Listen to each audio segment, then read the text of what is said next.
Well, I'm Josh, and this is the spot right here where we're going to be putting in a mini split unit. It's a small unit. It's going to serve one room. It's the guest bedroom inside this house here, and we're going to be running our refrigerant lines down this cover. They'll be nice and covered in here. This is paintable. It'll be the same color as the wall. And then this spot right here, if you want to come in and take a closer look, this is where we're going to pour some granite gravel and level this out. We're going to put our pad down here. It'll come out pretty far, and then our unit will sit right there. About ready to modify this electrical to run the unit. Our unit's nice. Our unit's small enough that we can run it off of 115 volts, meaning that we don't have to run separate power. This plug right here is going to be sufficient. We're going to convert that into the power wires for our unit, and the wires here are sufficient for the amp draw of the unit, and everything's going to be pretty simple, pretty basic. Why don't we go inside and I'll show you the indoor unit. This is the indoor unit here. This is going to blow the air into the space. It draws its own air in through the top and blows it out the bottom.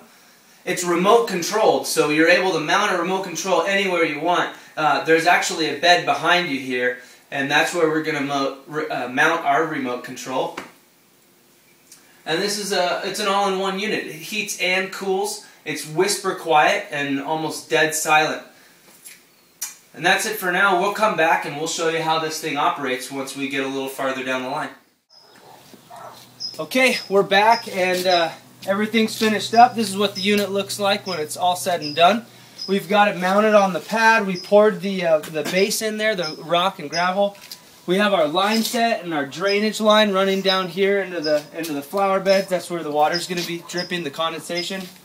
Everything's been, all the stucco has been patched where we had to make any holes. The line cover has been waterproofed at the top. Bob is kind enough to paint it here for us with paint that matches the wall, so we won't see that today, but it'll look really nice. And, well, Bob, what do you think? How did everything go for you today? Everything went smooth. Everything went great. The guys, I'll tell you, they knew what they were doing. That's the main thing, and it looks like the unit is a quality unit, so what can I say? I'm a happy man. Thank you. Thank you both. All right. This is the unit in their backyard. It serves their bedroom, and you can tell right now it's running, and it's real quiet. You can see the ivy is actually blowing in the breeze here, and the unit itself, it doesn't make much noise. It's right outside their bedroom window, and they're probably not even going to know that it's running most of the time. Again, we've covered the lines in with a metal cover that's all sealed and caulked. We had to notch the trim, but we did it cleanly and real nice so that it's not going to affect the aesthetics of the house. This is a really nice house, and we really wanted to make sure and preserve the integrity of what they've done here, as we do on every home. This is what the indoor unit looks like after it's fully completed. Looks really good. Everything's nice and centered. Make sure there's nothing exposed. You don't see any wires hanging out, any holes, anything. This was a really nice texture job, and again, we did everything that we could to make sure and preserve the integrity of the ambiance in this room. It's a really nice space. Everything's really centered, and I think it came out really well.